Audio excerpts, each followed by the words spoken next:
आप तमाम लोग जानते हैं असम के एक मुख्यमंत्री हैं, नाम है उनका हेमंत बिश्व शर्मा। काफी चर्चे में रहते हैं और चर्चे में रहने की वजह आप तमाम लोग जानते हैं क्योंकि वो मुसलमानों से न जाने क्यों उनको कैसी नफरतें हैं और किस तरह की नफरतें हैं कि वो अक्सर मुसलमानों के खिलाफ आपत्तिजनक शब्दों का इस्तेमाल करते हैं। कभी मुल्ला कहते हैं, कभी न जाने क्या कुछ कहते हैं और अक्सर आप उनके बयानात को सुनते हैं। वो मुसलमानों पर यह इल्जामात लगाते हैं कि असम में पहले उतने मुसलमान नहीं थे जितने मुसलमान अब हैं। तरह तरह के इल्जामात और बड़े मन से झूठे झूठे आंकड़ों को गिनवाते हैं और लोगों के अंदर नफरत परोसते हैं। लेकिन अब मामला यह है कि आजकल वो झारखंड पहुंचे हुए हैं। झारखंड में विधानसभा का चुनाव हो रहा है और विधानसभा के चुनाव के दरमियान जो है, यानी कि चुनाव से पहले प्रचार प्रसार में वो लगे हुए हैं। इस बीच बिहार के एक नेता हैं, पूर्णिया से नवनिर्वाचित सांसद हैं, आप तमाम लोग जानते हैं, और उन्होंने निर्दलीय जो है वो चुनाव जीता। कांग्रेस के नेता खुद को वो कहते हैं और अपने आप को वो कांग्रेसी मानते हैं। नाम है उनका पप्पू यादव। अपने वक्त के एक बाहुबली नेता और आज के दौर के रॉबिन हुड कहे जाने वाले पप्पू यादव भी आजकल जो है वो झारखंड में है और झारखंड में पहुंचने के बाद उन्होंने हेमंत बिश्व शर्मा को जम करके जो है उनकी क्लास लगा दी है। क्या कुछ बातें कही, आप इस वीडियो को देखिए। बिश्व शर्मा से बड़ा गुंडा कौन है? ये जो तुम यहाँ करके धमकी देते हो, बिश्व शर्मा याद रखना, तुम्हारी गुंडई आसाम में है ना, तो आसाम में तुम्हारी गुंडई छोड़ा देंगे यदि झारखंड ये जो बिश्व शर्मा है ना, ये डरपोक है, ये कायर है। इस गुंडे से मत करिएगा।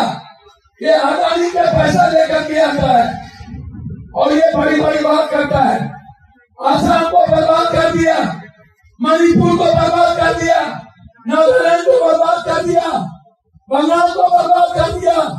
तो सुना आपने पप्पू यादव को कि किस तरह से उन्होंने सीधे तौर पर यह कही है कि हिमंता, तुम्हारी जो कहा सकता है, तुम्हारी जो ड्रामेबाजी है, तुम्हारी जो नफरतें हैं, वो झारखंड में नहीं चलने देंगे और अगर ये हालात रहा तो असम में भी आकर के जो है अब वो तुम्हारी गुंडागर्दी को खत्म कर देंगे, तुम्हारी गुंडागर्दी नहीं चलेंगे। इस तरह के बयान जो हैं वो पप्पू यादव के द्वारा दिए गए। पप्पू यादव पिछले कुछ दिनों से काफी चर्चे में है। लॉरेंस बिश्नोई को लेकर के उन्होंने बयान दिया था कि ये 2 टके का अपराधी है।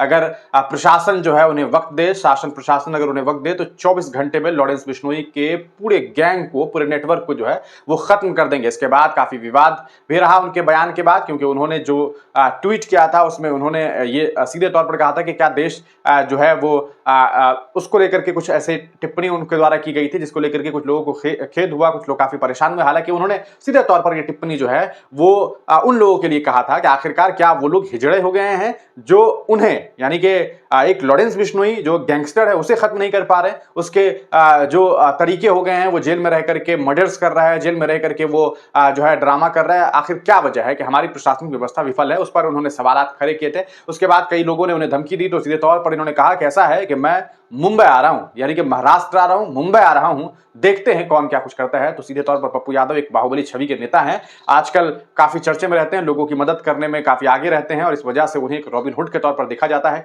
आप पप्पू यादव के इस बयान को किस तरह से देखते हैं, अपनी राय कमेंट सेक्शन में जरूर दीजिएगा।